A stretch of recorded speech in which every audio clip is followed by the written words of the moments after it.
예, 인사하겠습니다. 안녕하십니까? 예, 오랜만에 뵙습니다. 저를 오랜만에 볼 줄이야. 기도해 주시고 배려해 주셔서 4월 안식월을 이곳저곳 다니면서 잘 보내고 또 다양한 교회에 참석하면서 다른 교회 예배도 볼 수 있어서 좋은 기회가 됐습니다. 감사드립니다. 여러분 회사에 입사하는 분들은 그 회사에서 오리엔테이션을 합니다. OT라고 하죠. 대학을 갈 경우에 신입생들을 대상으로도 OT를 하더라고요. 그래서 오리엔테이션이라고 하는데 회사에 들어가면 또는 대학에 들어가면 잘 모르잖아요. 그래서 회사 건물부터 시작해서 또 회사의 운영 방침이라든지 그리고 직원은 어떤 식으로 일을 해야 되는지 회사에서 제공되는 자원, 일을 하기 위한 자원은 뭐가 있는지 이런 것들을 알려줍니다. 그렇게 하는 이유는 그렇게 하지 않으면 일을 잘 수행할 수 없기 때문에 또 그 조직이나 기관에서 잘 적응할 수 없기 때문에 도와주기 위해서 그걸 하죠. 자, 그러면 여러분에게 묻겠습니다. 여러분의 주님은 누구십니까? 이렇게 대답을 못하시면 복음 상담을 다 다시 하셔야 되는. 그러면 그렇게 묻겠습니다. 예 아니요로 물어야 되겠네요. 예수 그리스도는 여러분의 주님이십니까? 예, 아이고 제가 잘못 질문을 해가지고 대답을 세게 하실 수 있었는데 그렇습니다. 예수님이 주님이시면 여러분은 예수 그리스도의 종이시죠. 그리고 삼위일체 하나님의 종이십니다. 그런데 여러분 하나님의 종으로서 오리엔테이션 받은 적 있으세요? 아이고 없으시구나. 그러면 오늘 좀 오리엔테이션을 받으셔야 되겠습니다. 예수님께서도 제자들을 보내실 때 OT를 하셨어요. 오리엔테이션 하셔가지고 그들이 활용할 자원은 무엇인지 그리고 어떤 방식으로 그 제자로서의 사명을 감당해야 할지 이런 것들을 알려주시고 일을 하도록 하셨습니다. 오늘은 마가복음 강의 13번째 시간으로 마가복음 6장 6절부터 13절의 말씀을 통해서 하나님 종을 위한 오리엔테이션이란 제목으로 그 내용을 함께 알아보면 좋겠습니다. 먼저 제가 6절 하반절부터 13절까지를 읽겠습니다. 개정개혁성경으로 읽겠습니다. 이에 모든 촌에 두루 다니시며 가르치시더라. 12제자를 부르사 둘씩 보내시며 더러운 귀신을 제어하는 권능을 주시고 명하시되 여행을 위하여 지팡이 외에는 양식이나 배낭이나 전대의 돈이나 아무것도 가지지 말며 신만 신고 두 벌 옷도 입지 말라 하시고 10절 또 이르시되 어디서든지 누구의 집에 들어가거든 그곳을 떠나기까지 거기 유하라. 어느 곳에서든지 너희를 영접하지 아니하고 너희 말을 듣지도 아니하거든 거기서 나갈 때 발 아래 먼지를 떨어버려 그들에게 증거를 삼으라 하시니 제자들이 나가서 회개하라 전파하고 많은 귀신을 쫓아내며 많은 병자에게 기름을 발라 고치더라. 하나님의 종을 위한 오리엔테이션에서 첫 번째 확인할 수 있는 것은 하나님의 종에게는 주님이 주신 자원이 있습니다. 여기 6절부터 7절에 보면 예수님이 어떤 자원을 주셨는가 확인할 수 있는 다양한 자원을 하나님께서 주시는데 이 본문을 통해서 확인할 수 있는 것은 동역자입니다. 첫 번째 동역자를 붙여주십니다. 둘씩 짝지어 보내셨다고 돼 있잖아요. 복음서 중에서 바로 이 장면을 묘사하는 내용 중에서 둘씩 짝지어 파송됐다라고 기록하고 있는 것이 마가복음이 유일합니다. 마태복음 10장 24절 2절로 4절 24절이 아니라 2절로 4절이 병행구절인데 그 말씀에 보면 둘씩 이렇게 분류가 돼 있어요. 베드로하고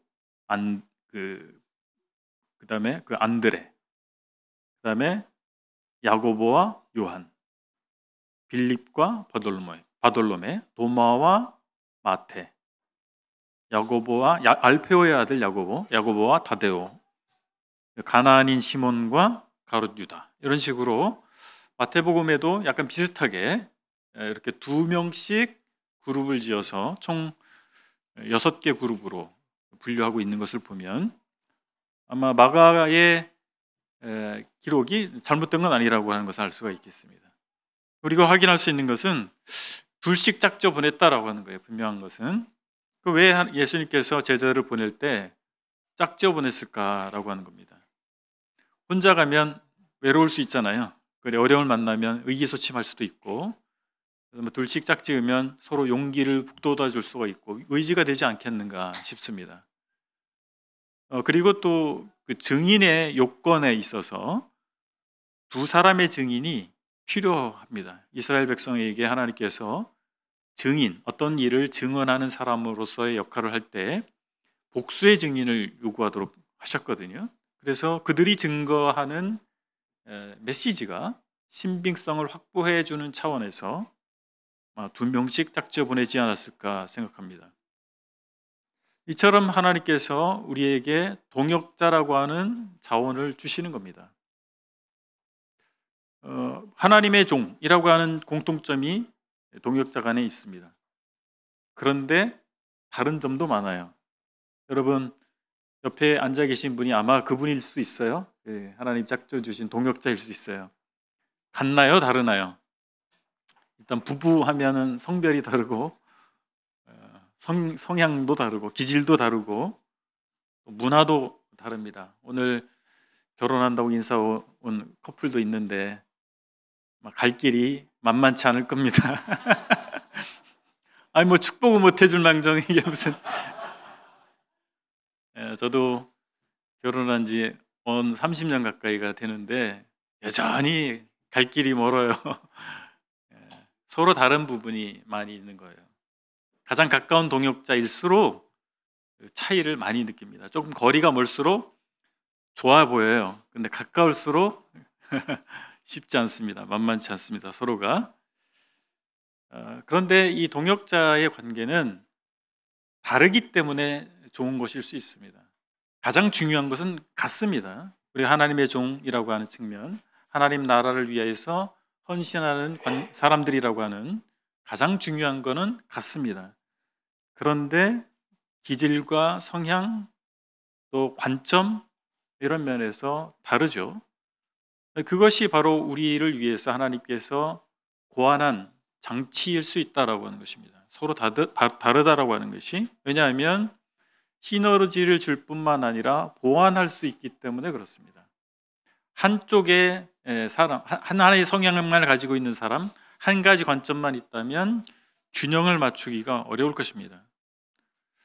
우리가 고백할 수밖에 없는 것은 우리는 부족한 사람이다. 완벽하지 않다라고 하는 거예요. 그렇기 때문에 누군가 함께하는 것이 필수적입니다. 그런데 안타까운 것은 어떤 분들은 혼자서는 참 잘하세요. 그런데 누군가와 함께하는 것에 있어서 서툰 경우를 보게 되죠. 그래서 기질과 성향대로 쓰임 받는 거야, 나는 혼자 할 거야 라고 뭔가 함께하는 동역의 문제에 대해서, 자기의 서툼에 대해서 개선하려고 하는 의지가 없는 경우도 봅니다. 하나님께서는 교회라고 하는 공동체를 예수 그리스도를 믿는 사람들의 모임이라고 분명하게 알려주셨잖아요. 혼자 교회를 이룰 수는 없습니다. 교회는 복수의 사람들이 모일 때 그것을 교회라고 할 수가 있고, 오늘날 이 시대에 하나님께서는 교회를 통해서 일하시고 당신의 뜻을 성취해 가십니다. 그렇기 때문에 우리는 기질과 성향을 떠나서 함께 하는데 노력해야 되고, 함께 하는 데 있어서 장애가 되는 나의 어떤 면이 있다면 보완해 가려고 노력할 필요가 있다라고 하는 것입니다. 그리고 우리는 서로를 귀하게 여길 필요가 있습니다. 내 가장 가까운 동역자들을 귀하게 여기지 아니하면 하나님께서 우리에게 허락하신 일들을, 우리에게 주신 소명을 이루어갈 수 없을 것입니다. 하나님께서 우리에게 어떤 일을 맡기셨다면 그 일을 함께할 사람들을 붙여주셨는데 그분들을 소중히 여기지 않을 때 하나님께서 우리에게 주신 자원을 무시하는 결과를 초래할 것이고 그 뜻을 이뤄갈 수 없다라고 하는 것입니다. 우린 서로 다른 인격체이기 때문에 부부간이랄지라도 잘 맞지 않는다고 하잖아요. 그래서 어떤 분은 우리 부부는 로또야 이런 얘기를 하시더라고요. 왠지 아세요? 너무 안 맞아가지고 그런 얘기를 하시던데 부부간에도 그렇게 안 맞는데 남인데 맞겠어요? 안 맞는 게 당연합니다. 한 배에서 태어난 형제들도 서로 안 맞잖아요. 대표적으로 성경에도 사례가 있죠. 에서와 야곱 어찌나 다른지. 저도 삼형제가 있지만 참 다릅니다. 서로가 다를 수밖에 없어요. 그래서 다른 나머지 오해를 하고 갈등하고 마음이 상합니다. 사실 우리가 하나님 일을 하는 데 있어서 옳고 그름의 문제가 아니라 감정의 문제 때문에 어려운 경우가 많지 않겠어요? 어떠십니까? 옳고 그름의 문제가 아니에요. 사실 우리가 동역하고 이 교회에서 함께 섬겨가는 데 있어서는 감정의 문제가 사실 커요. 서운함, 뭐 여러 가지로 표현할 수 있겠습니다. 서운함, 뭐 상처받았어요, 뭐 기타 등등. 이게 다 어떤 문제냐면 옳고 그름의 문제가 아니고 감정의 문제입니다. 저는 뭐 MBTI가 강력한 ENTJ인데 TJ, 뭐 어르신들은 잘 모르실 수 있어요. 굉장히 이성적이란 거예요. 제가 규범적이고 이성적인 사람인데 그렇다고 제가 로봇이겠어요? 저희 분들이 좀 오해하시더라고요. 저희 주위 분들이 저는 감정도 없는 것처럼 저도 속상하고 삐지고 이렇게까지 한다고? 표현을 안 할 뿐이죠. 저도 속상합니다. 그런데 이것을 극복해 가야 되지 않습니까? 감정에 사로잡혀서 대의를 망치어서는 안 되지 않습니까? 그래서 이럴 때 우리가 감정에 사로잡혀서 서로 갈등하고 동역하기 어려울 때 우리가 생각해 봐야 할 것은 하나님의 부르심이에요. 하나님께서 우리를 함께 부르신 거예요. 함께 부르셔서 이 지역 교회에서 함께 섬겨가도록 하신 거예요.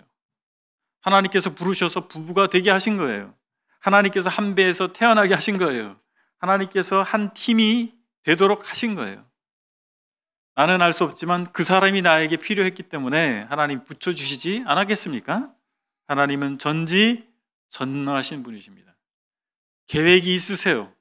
그래서 그 사람을 붙여주신 거예요. 왜 그렇게 안 맞는지 내가 힘들어하는 이유가 있을 거 아니에요? 안 맞아서 힘든데 결국엔 그것을 통해서 저의 모난 어떤 부분을 하나님께서 깎으시기 위해서 그것을 깎는 그 사람을 붙여주셨단 말입니다. 그래서 하나님의 뜻을 받아들일 때 어려움이 줄어들지 않겠습니까? 대의를 생각해야 됩니다. 하나님은 큰 계획이 있으시다. 내가 알 수 없는 큰 그림을 그리고 계시다. 대의를 위해서 하나님이 붙여주신 그 하나님의 뜻에 순복하리라. 또한 또 하나는 주님께서 나를 용납하셨다라고 하는 거예요. 우리가 완벽하지 않다고 인정하게 되잖아요. 참 못난 이가 또 있을까? 우리가 성숙하게 되면, 신앙이 성숙하게 되면 그런 고백을 합니다. 아직 나는 그래도 잘난 사람이야.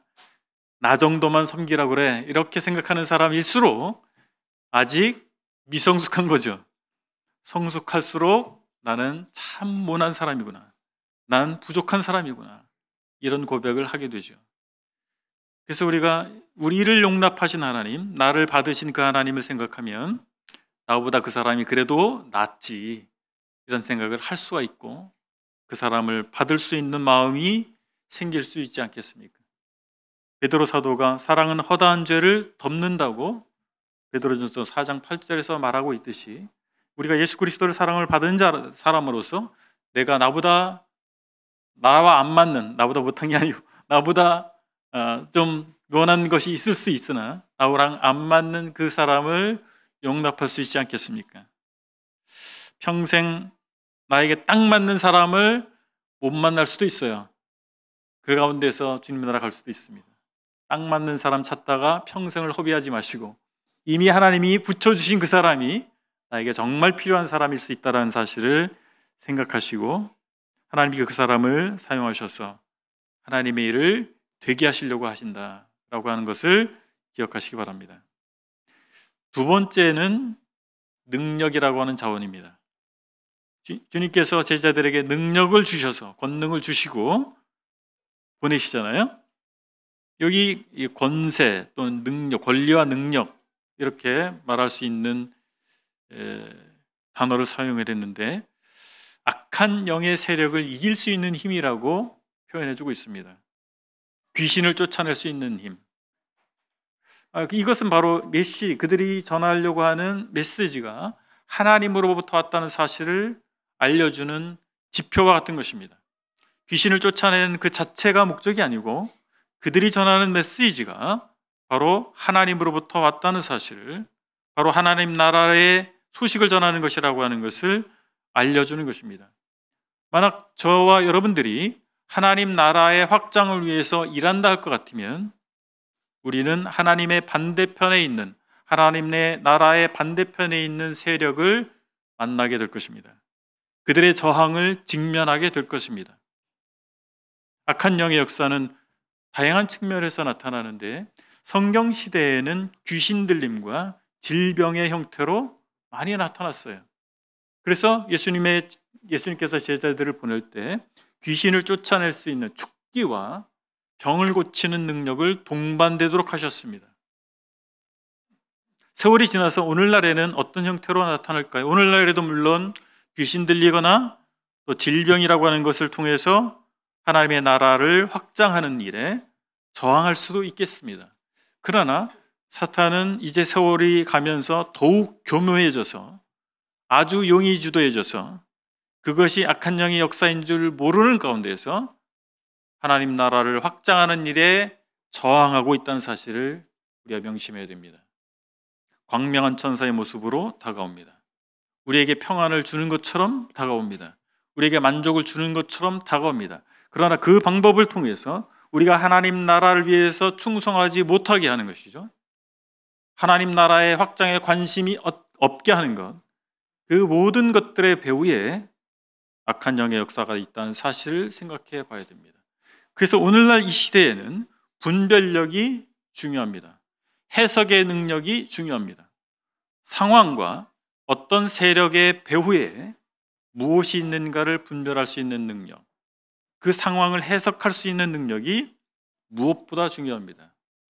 그래서 악한 영이 역사함에도 불구하고 그것이 마치 하나님의 역사인 것처럼, 하나님의 축복인 것처럼 우리가 오해해서 그 속에 매몰됨으로 말미암아서 하나님께서 저와 여러분들에게 하나님의 종으로서 주신 사명을 잊어버리고 그냥 이 세상의 만족을 하나님의 축복으로 오해하고 살아갈 수도 있다라고 하는 것입니다.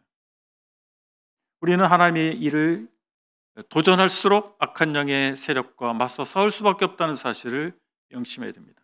하나님께서는 우리에게 그 악한 영과 싸울 수 있는 능력을 주시고 계시다라고 하는 거예요. 그것을 믿고 나가야 됩니다. 우리가 또 하나님의 오리엔테이션에서 생각해 볼 수 있는 두 번째는 하나님은 올바른 사역 방식을 제공하십니다. 우리가 하나님 섬길 때 올바른 사역 방식이 있다라고 하는 거예요. 여기 8절로 9절을 보면 명하시되 여행을 위하여 지팡이 외에는 양식이나 배낭이나 전대의 돈이나 아무것도 가지지 말며 신만 신고 두벌옷도 입지 말라 이렇게 말씀하셨어요. 올바른 사역 방식의 첫 번째는 오직 주님만 의지하는 것입니다. 지팡이, 신발을 가질 수는 있는데, 신을 수는 있는데 음식, 그 다음에 음식을 담는 가방입니다. 돈, 그리고 여분의 옷. 여분의 옷은 노숙을 할 때, 요즘 세상하고 같이 생각하시면 안 돼요. 노숙을 많이 했거든요. 그러다가 노숙할 때 덮을 수 있는 옷이에요. 노숙자들이 왜 신문지 덮잖아요. 신문지가 되게 따뜻하대요. 노숙 해보셨어요? 저는 안 해봤는데 제 아들이 프랑스 파리에서 노숙을 했답니다. 나중에 들어보세요.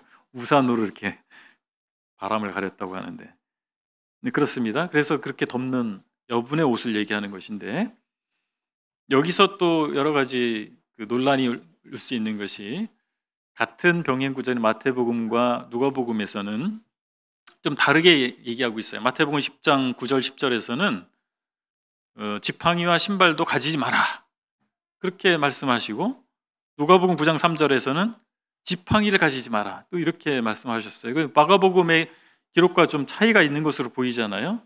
근데 우리가 이걸 균형 있게 볼 필요가 있는데, 마가가 의도한 바는 가지고 있는 지팡이와 신발 외에 여분의 지팡이와 신발을 얘기하고 있는 것입니다. 그래서 그것이 서로 모순이 아니라 여분을 금지한 거예요. 종합해 보면 이때 당시에 또 지금도 세상에 뭔가 지도자들, 일을 시키는 사람들하고 전혀 다른 요구를 하고 있단 말이에요. 아무리 머슴이라도 농기구는 주고 밭을 갈라고 하셔. 이 도구를 주고 일을 시키지, 아무것도 안 주고 일을 시키진 않아요. 세찬뿐만 아니라 밥을 주고 일을 시킵니다. 근데 아무것도, 음식도 가지지 말라, 이렇게 말씀을 하신단 말이에요. 왜 그러실까요? 사실 우리가 기대할 수 있는 것들이잖아요. 기본적으로 그런 어떤 것도 용납하지 않는다는 것은 오직 하나님만을 의지할 것을 알려주신 것입니다. 자기가 가지고 있는 것들을 사람들은 의지할 수밖에 없어요. 집과 음식, 이런 것들이 아주 기본적인 것인데 그것이 의지가 되기도 한다는 것입니다. 그래서 예수 그리스도를 따르는 제자, 하나님의 종에게 가장 중요한 덕목 중에 하나는 오직 하나님만을 의지하는 것입니다. 그것은 올바른 의지의 대상을 인식해야 된다라고 이렇게 생각할 수도 있습니다. 사실 우리가 가지고 있는 재화나 우리가 가지고 있는 우리 소유의 어떤 것들을 우리가 생각보다 의지하는 경향이 많이 있습니다. 사람은 보이지 않는 것보다 보이는 것을 의지하기 마련입니다. 그런데 우리가 의지하는 대상으로 삼는 그것들이 참된 우리의 만족을 주고 우리가 정말 의지할 만한 것일까요? 그렇지 않잖아요. 그것들은 다 사라질 수 있는 것입니다. 돈을 의지한 사람에게 돈이 아무것도 아닐 수 있다라고 하는 것을, 건강을 의지하는 사람에게 건강이 아무것도 아닐 수 있다는 사실을 보여주는 기록이 욥기잖아요. 욥이 얼마나 많은 것들을 소유하고 있었습니까? 하나님께서 불어버리시니까 돈도 날아가고 집도 날아가고 자식들도 날아가고 건강도 사라졌습니다. 그럴 수 있습니다. 우리 인생이라고 하는 것을 겪으면 겪을수록 우리가 의지할 만한 것이 없구나라고 하는 고백을 하게 되죠. 오직 하나님만을 의지해야 됩니다.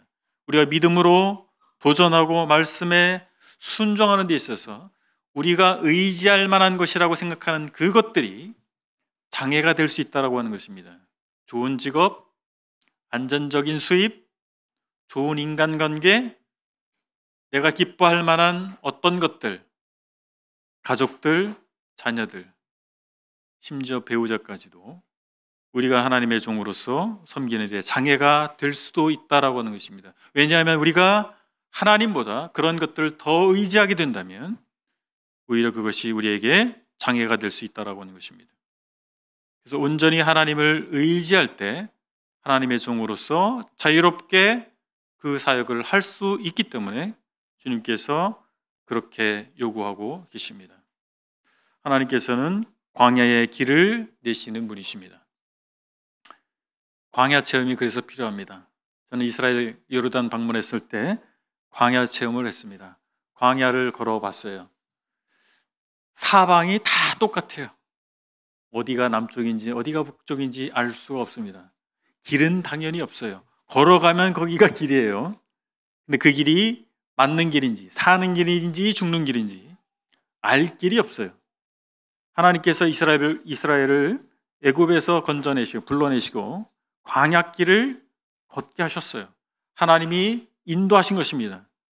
그래서 하나님께서는 길을 내시는 분이십니다. 우리 인생 여정에서도 마찬가지입니다. 우리가 하나님의 종으로 섬기는 데도 마찬가지입니다. 사방팔방 우리가 어디로 가야 할지 모를 때가 있는 것입니다. 물을 구할 수 없고 사막의 뜨거운 열기를 피할 길이 없고 사막의 추위를 피할 곳이 없을 수가 있는 것입니다. 그런데 하나님께서 이스라엘 백성들 40년 동안 인도하셨듯이 우리 인생의 여정 가운데서, 우리 사역의 여정 가운데서 하나님께서 인도하실 것을 우리가 믿고 가는 것입니다. 오직 하나님만을 의지할 수 있을 때 하나님께서 실제로 내가 너의 하나님이다, 내가 너의 주인이다, 내가 너를 부른 자다라고 하는 것을 우리 사역 현장에서, 삶의 현장에서 나타내 주실 것입니다. 그리고 하나님 나라를 신속히 전파해야 할 것을 우리가 배울 수 있습니다. 하나님 나라의 복음을 빨리 전파해야 하기 때문에 가벼운 복장으로 여행하도록 하신 거예요. 이것저것 가지면 어떻게 되겠어요? 무겁죠. 군대 갔다 오신 우리 형제님들은 경험이 있으시죠? 행군. 근데 이 잔꾀를 부리는 병사들이 있어요. 군장 속에 원래 야전에서 먹고 자고 할 수 있는 이 도구들이 다 들어가야 됩니다. 침낭도 들어가야 되고 뭐 밥숟가락도 들어가야 되고 필요한 것들이 많아요. 근데 거기에다가 제가 군 생활할 때, 요즘 군대는 어떤지 모르겠어요. 잔머리 쓰는 군사들은 다 빼고 박스를 집어넣습니다. 박스 집어넣으니까 뭐가 꽉 찬 것 같아요. 근데 속은 텅텅 비어 있어요. 총도 무거워요. 놀이새 뭉치를 빼버립니다. 놀이새 뭉치 모르시죠? 그게 없으면 격발이 안 됩니다. 총알이 안 나가요. 그런 얄팍한 병사들이 있어요.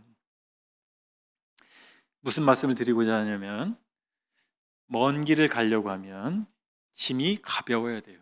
아주 필수적인 것으로 짐을 줄이지 않으면 빠르게 움직일 수 없습니다. 간편하게 움직일 수가 없어요. 복음을 빨리 전파해야 하기 때문에 하나님의 나라가 가까웠으니 회개하고 복음을 믿으라. 예수 그리스도께서 전파하신 하나님 나라를 이제 제자들이 이어서 전파해야 했기 때문에, 하나님 나라가 이미 가까이 왔기 때문에 우리는 이미 임한 하나님의 나라를 알고 있습니다. 그러나 아직 완성되지 않습니다. 그 사이에 우리가 있는 것입니다. 주님이 오시면 그 나라는 완성될 것입니다. 주님이 언제 오실지 모르잖아요. 내일이라도 오실 수 있기 때문에 주님이 오시든지 아니면 우리가 가든지, 우리 이웃들이 가든지, 우리 사랑하는 가족들이, 우리 사랑하는 이웃들이 주님이 재림하신다면, 아니면 그들이 주님께로 간다면, 그들은 하나님 나라의 축복이 아니라 그 바깥에서 슬피 울며 이를 가는 고통 가운데 있을 것을 우리가 알고 있기 때문에 우리 신속하게 복음을 전해야 됩니다. 신속하게 그들이 하나님 나라의 백성이 되도록 해야 되기 때문에 이것저것 따질 겨를이 없는 거예요. 이것저것 다 갖추고 할 수가 없다라고 하는 것입니다. 바로 지금 해야 되기 때문에 지팡이도 신발도 음식도 여벌의 옷도 허락하지 않고 계신 것입니다. 한국의 기독교 역사가 짧음에도 불구하고 얼마 전까지 세계 2위의 선교사 파송 국가였습니다. 지금은 좀 바뀌었다고 들었는데, 이 짧은 기간 안에 어떻게 이 기독교 복음이 성장을 해서 세계에서 두 번째로 선교사를 많이 파송한 나라가 될 수 있었을까요? 빨리빨리 때문에 그래요. 옆나라 일본하고의 차이가 있어요. 물론 일본은 기독교 인구가 많지도 않은 이유도 있는데 거기는 매우 신중합니다. 일본의 문화는 매우 신중해요. 그래서 이게 맞다라고 생각해도 다시 검토합니다. 이리 검토하고 저리 검토하고, 돌다리도 두드려 봐야 되는 건 맞는데 하도 두드려서 다 깨 부서질 때까지 두드리는 경향이 있어서 못 갑니다. 근데 한국 사람들은 딱 봐서 맞는 것 같다, 일단 가보는 거예요. 뭐가 준비해야 될지, 뭘 예비해야 될지 생각 안 하고 일단 가보는 거죠. 일단 가봅시다. 이게 한국 문화이기 때문에 그런 것 같아요. 또는 우리가 속한 기독교 형제단 우리 선배님들을 보시면 1829년 정도에 우리 형제 모임이 시작됐다고 보는데 그 해에 선교사가 파송됐어요. 그리고 5대양 6개주에 전 세계에 형제단이 없는 곳이 없을 정도로 형제단이 선교를 많이 했습니다. 그런데 대부분의 선교재단이 시작된 연도를 살펴보니까 거의 19세기에 시작됐습니다. 19세기 초에 형제단이 시작됐는데 거의 5대양 6개주에 진출한 것이 19세기예요. 얼마나 빠르게 복음을 전했겠어요? 믿음 선교라고 하는 것이 어떻게 보면 형제단이 원류다, 원류격이다 라고 지난번에 우리 선교학 교수님 모셔서 말씀하신 적 있잖아요. 네, 그렇습니다. 페이스 미션, 믿음 선교의 특징이 뭔가요?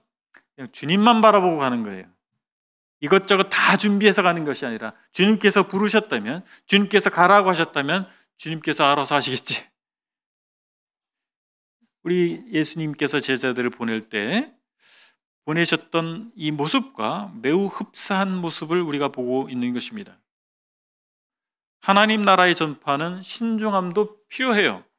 신중함을 무시할 수는 없습니다. 근데 신속함도 중요합니다.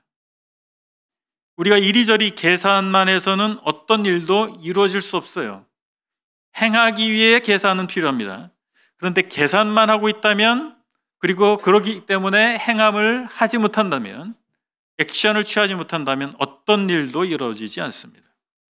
어느 정도 분별이 됐다면 하나님께 맡기고 하나님 의지하고 발을 내디뎌야 됩니다. 우리 성경에서 많은 사례들을 봅니다. 홍해가 갈라질 때, 이스라엘 백성들이 요단강을 도하할 때 어떻게 했나요? 믿음으로 발을 내디딘 겁니다. 하나님이 인도하셨다면 이루어지는 것입니다. 우리에게 시간이 얼마 남아있지 않을 수도 있습니다. 우리 인생이 생각보다 짧습니다. 7, 80 평균이지만 지금 90, 그렇지만 그게 꼭 나에게 해당될까요? 여러분 장담하고 계십니까? 난 90세까지 살 자신 있어? 아무도 없습니다. 주님이 정하신 때가 있어요. 그리고 우리 수명도 그렇지만 왕성하게 활동할 수 있는 때가 있는 거예요. 하나님의 일꾼도 전성기가 있다라고 하는 것입니다. 저는 제가 스스로 생각합니다. 하나님께서 요즘 열심히 일하라고 하시는가 보다. 언제까지 그럴까요? 알 수 없습니다. 그래서 시간이 얼마 남지 않을 수 있다라고 하는 생각을 가지고 하나님께서 주신 비전이 있다면 움직이셔야 됩니다. 행동하셔야 됩니다. 그리고 세 번째로 10절에 보니까 또 이르시되 어디서든지 누구의 집에 들어가거든 그곳을 떠나기까지 거기 유하라라고 말씀하고 있는데, 사람들로부터 대접받을 때 겸손해야 합니다. 제자들이 이제 어디 움직이잖아요. 그러면 잠 안 자고 할 수는 없잖아요. 잠잘 곳을 정하는데 어떤 방법이 있었을 것 같아요. 병행구절인 마태복음 10장 11절에 보면 어떤 성이나 마을에 들어가든지 그 중에 합당한 자를 찾아내요. 너희가 떠나기까지 거기서 머물라. 뭐라고 돼 있냐면 합당한 자를 찾아내요. 그렇게 됐어요. 아마 경제적인 여건도 고려했을 것 같아요.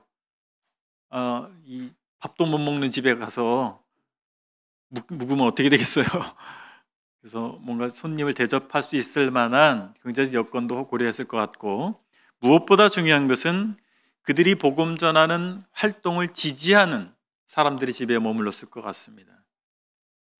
일꾼이 저 먹을 것 받는 것이 마땅하다라고 말씀한 대로 복음을 듣는 사람들은 복음 전하는 사람에게 사람을 후원하고 그들의 활동을 돕는 것이 마땅하다라고 주님이 가르쳐 주고 계십니다.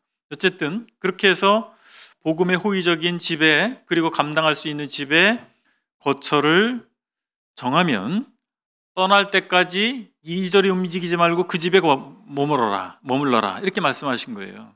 왜 그러셨을까요? 우리 홍인재님 집에 제가 머물기로 했는데 최영재님이 우리 집이 더 넓어요. 우리 집으로 오세요.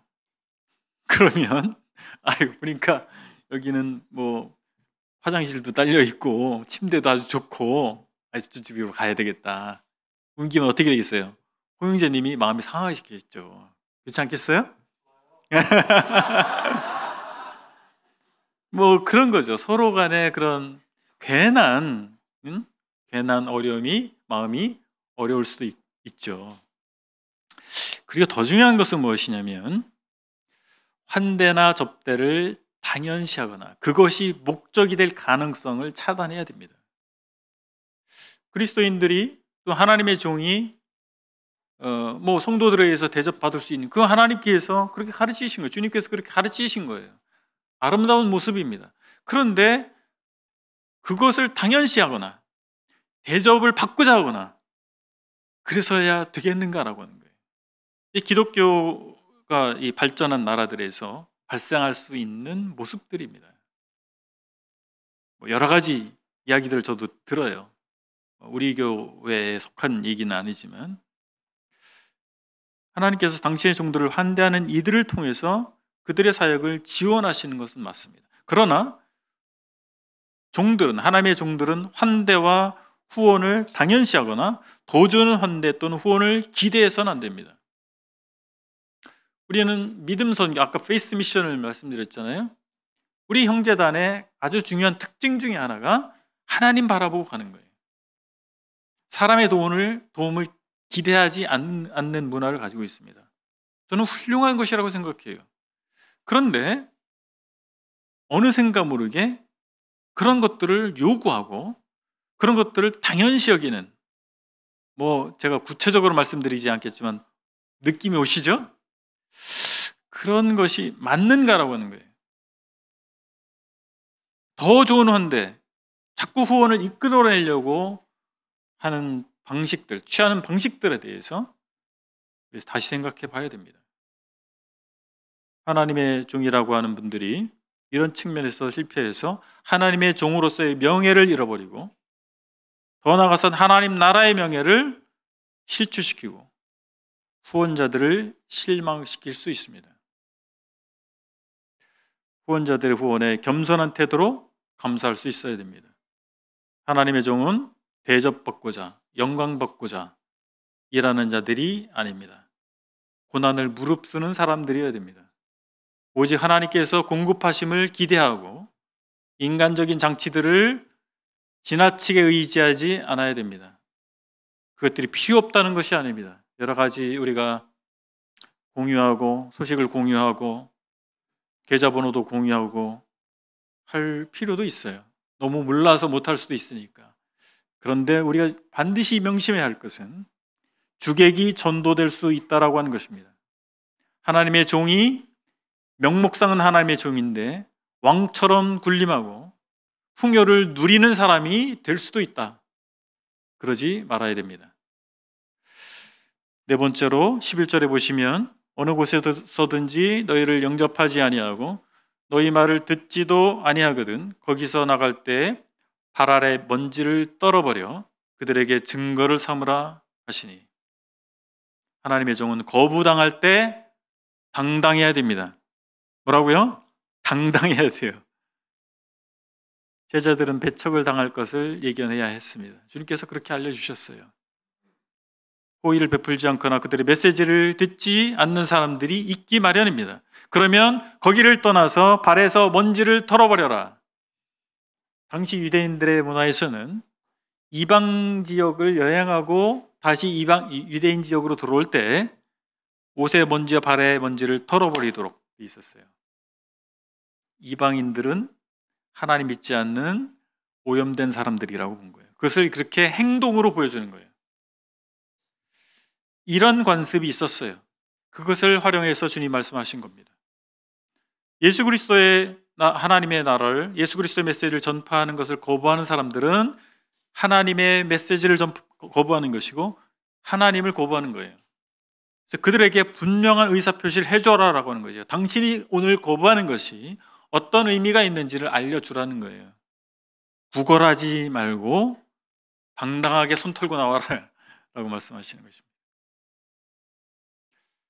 우리는 바울이 비시디아 안디옥에서 유대인 구역에서 노골적인 반대를 만나게 됐을 때 발에서 티끌을 떨어버린 장면을 사도행전 13장 50절 이하에서 확인할 수 있습니다. 우리가 하나님의 종으로 적극적으로 일할수록 강한 반대를 만날 수밖에 없습니다.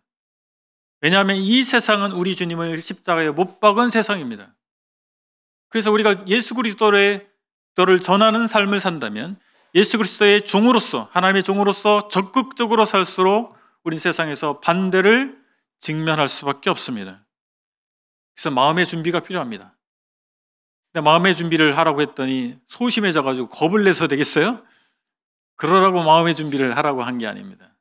당당하라고 하는 거예요. 우리는 그리스도의 대리자입니다. 주님 자신이 우리라고 간주하고 계신 거예요. 그래서 당당함을 잃지 말아야 됩니다. 비굴해져서는 안 됩니다.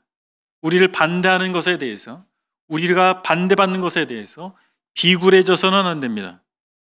우리는 유명하지 않을 수도 있고, 권세가 없을 수도 있고, 부유하지도 능력이 출중하지 않을 수도 있습니다. 그러나 우리는 하나님을 대표하는 사람들입니다. 그분의 능력을 부여받은 사람들입니다. 사람들이 우리를 거부하는 것은 우리가 전하는 메시지와 우리의 주인 되신 하나님을 거부하는 것입니다. 그래서 우리는 당당해야 됩니다. 우리가 반대를 받을지라도, 우리가 배척을 받을지라도 우리가 하나님의 종이라고 하는, 하나님 나라를 대표하고 있다라고 하는 것을 잊지 마시고 당당하셔야 돼요. 당당하지 못할 때 타협하게 되고 비굴해집니다. 그들은 돈을 가지고 위협합니다. 일자리를 가지고 위협합니다. 많은 이득에 대해서 당신이 나에게 굴종하지 아니하면, 복종하지 아니하면 손해를 볼 수 있다라고 위협하는 것입니다. 그때 당당하셔야 돼요. 우리는 하나님의 대리자입니다. 이제 오리엔테이션 마지막 세 번째인데 시간이 다 됐네요. 오늘 시간 관리 못했는데 마저 하고 점심을 늦게 먹겠습니다. 자, 하나님의 종은 세 번째로 행동하는 사람들입니다. 뭐라고요? 행동하는 사람들이에요. 12절 13절을 보겠습니다. 제자들이 나가서 회개하라 전파하고 많은 귀신을 쫓아내며 많은 병자에게 기름을 발라 고치더라. 그들은 회개의 메시지를 전했습니다. 하나님의 종은 회개의 메시지를 전하는 사람들이에요.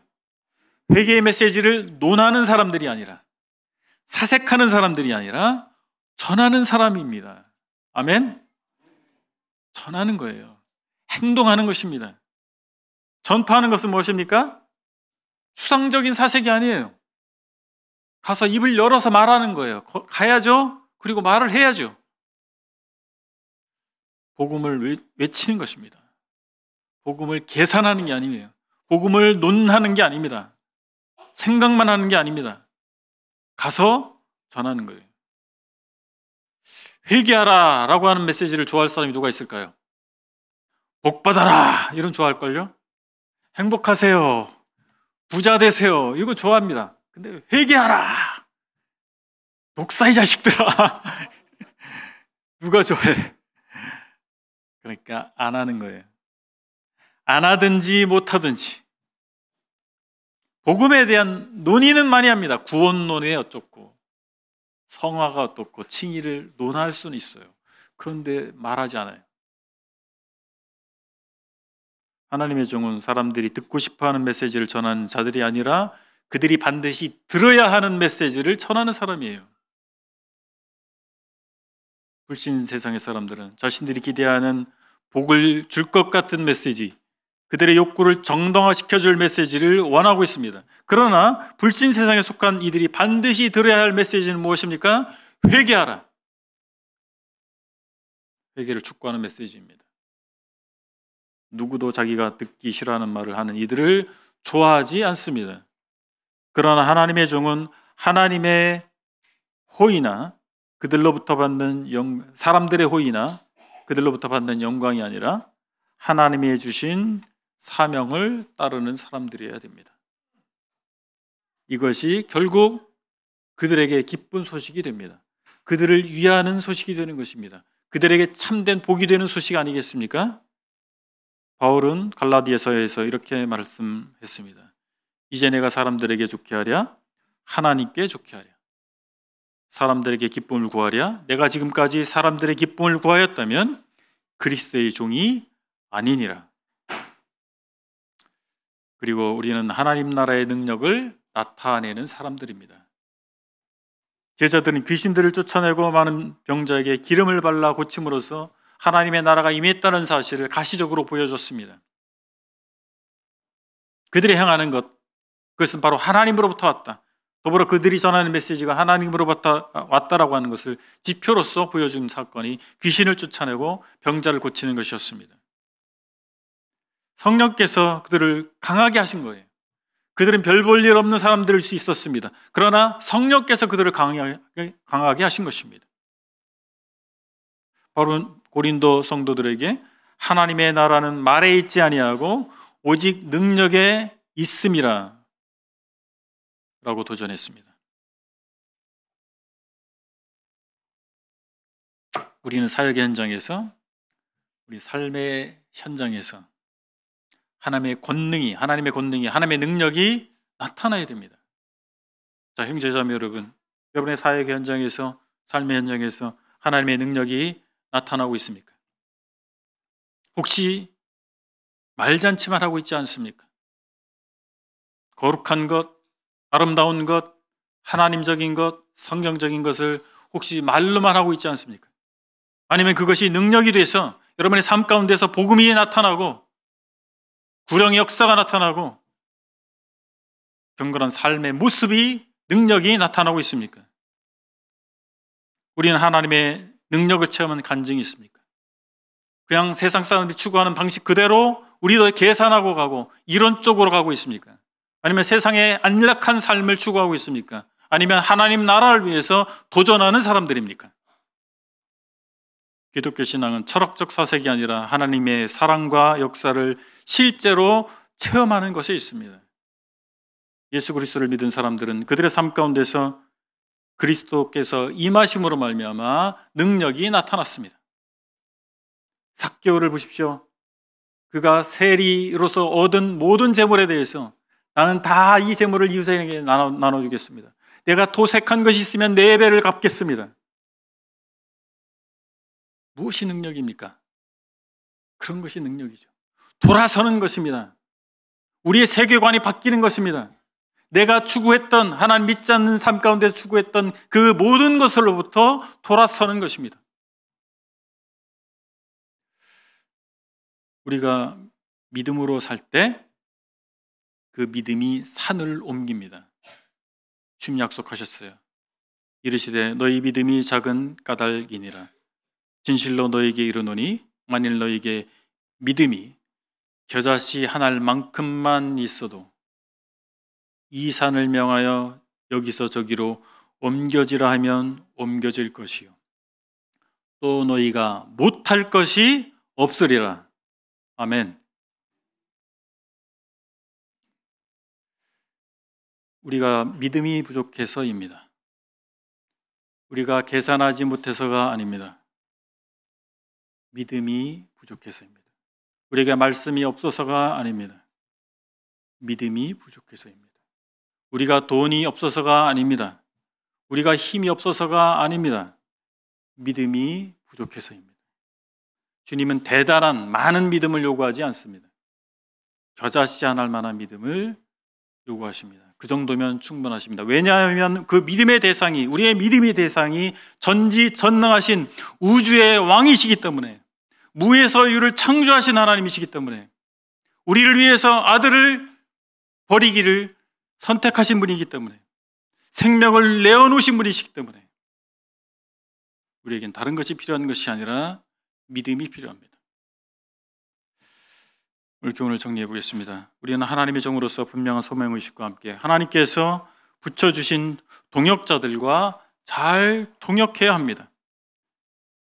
그러기 위해서 극복해야 할 서로의 다름과 감정의 문제를 놓고 기도해야 됩니다. 주님, 제가 저 형제가 용납이 안 됩니다. 저 자매에게 좋지 않은 마음이 있어요. 하나님 도와주세요. 우리가 되는 사람들이 아니에요. 저부터도 안 돼요. 그래서 우리가 기도해야 됩니다. 난 저 사람하고는 절대 못해. 그런 마음 먹지 마시고 기도하십시오. 우리는 하나님의 종으로서 사람이나 소유가 아니라 하나님을 의지해야 됩니다. 하나님께서 붙여주신 사람들의 후원을 당연히 여기지 마시고 겸손히 받아야 됩니다. 당연한 게 아닙니다. 그 후원이 당연한 게 아닙니다. 그 접대가 당연한 것이 아닙니다. 또한 반대가 있음에 대해서는 당연시해야 됩니다. 반대가 있을 수밖에 없어요. 우리가 하나님 나라를 위해서 산다고 할 것 같으면 반대를 직면할 수밖에 없는 것입니다. 우리 사역과 삶의 현장에 온탕과 냉탕이 있음을 인정하시기 바랍니다. 그것에 대해서 이상히 여길 일이 아닙니다. 겸손하고 당당함의 조화가 필요합니다. 하나님의 종으로서 우리는 논쟁가가 아니라 행동가여야 됩니다. 사람들의 마음을 만족시켜 주려는 것이 아니라 하나님의 말씀을 전하고 우리 사역과 삶 가운데서 하나님의 능력을 나타낼 수 있어야 됩니다. 그것은 단순히 병 고치고 귀신을 쫓아내는 데만 있지 않습니다. 우리 삶이 변화되는 것입니다. 우리 삶 가운데서 하나님의 나라가 드러나는 것입니다. 그것이 바로 우리가 행동해야 할 바 아니겠습니까? 찬양 함께 하시겠습니다.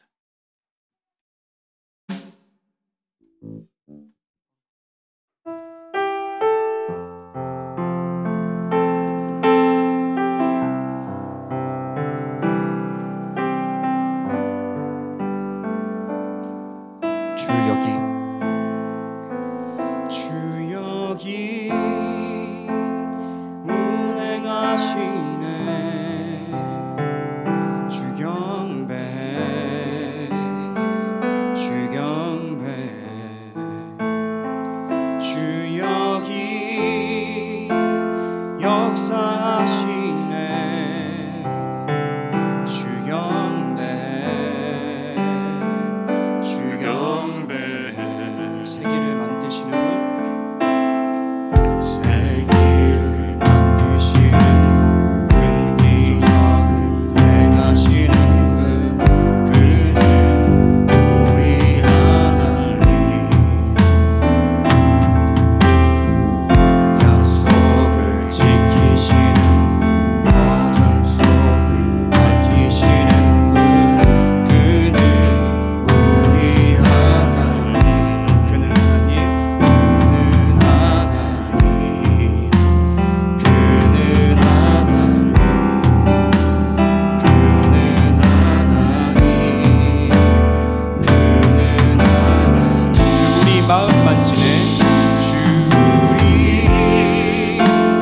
마음 만지네. 주 경배해, 주 경배해. 주 우리 치유하시네. 주 경배해, 주 우리 새롭게 하네. 주 우리 새롭게 하네.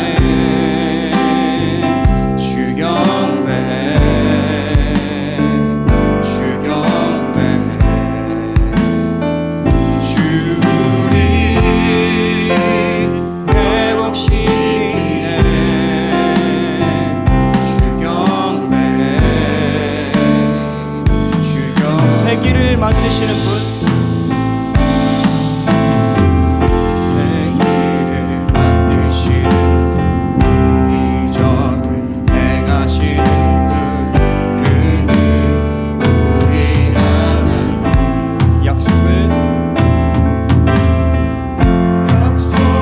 지키시는 분, 어둠 속을 밝히시는 분, 그는 우리 하나님. 그는 하나님, 그는 하나님, 그는 하나님, 그는 하나님, 그는 하나님. 주의 일하심 볼 수 없어도, 주의 일하심 볼 수 없어도, 주의 일하심 알 수 없어도, 주는 결코 멈추시지 않네. 주는 결코 주의 일하심 볼 수 없어도, 주의 일하심 볼 수 없어도, 주의 일하심 알 수 없어도, 주는 결코 멈추지 않네. 주는 결코 멈출 새 일으키시는 분, 새 길을 만드시는 분, 큰 기적을 행하시는 분, 그는 우리 하나님. 약속을 지키시는 분, 어둠 속을 밝히시는 분, 그는 우리 하나님. 그는 하나님, 그는 하나님, 그는 하나님, 그는 하나님, 그는 하나님. 기도하겠습니다. 아버지 하나님, 저희를 하나님의 종으로 부르신 것을 감사드립니다. 하나님의 종으로 일하기 위한 자원을 주신 하나님 감사합니다. 하나님 붙여주신 동역자들과 하모니를 이루고 하나님이 주시는 능력으로 하나님이 주신 사명을 감당함으로 하나님께 영광 드리기를 원합니다. 저희 소유나 주어진 상황을 바라보기보다 크신 하나님을 바라볼 수 있기를 원합니다. 반대를 두려워하지 않고 하나님의 대리자로서 당당하게 섬기기를 원합니다. 하나님, 저희가 이론가가 아니라 행동하는 하나님의 종이기를 원합니다. 마지막 때와 같은 이때 저희 삶에서, 저희 사역에서 하나님의 능력이 나타나기를 소망합니다. 저희 가운데 임하셔서 저희를 사용해 주시옵소서. 우리 주 예수 그리스도의 이름으로 기도했습니다. 아멘.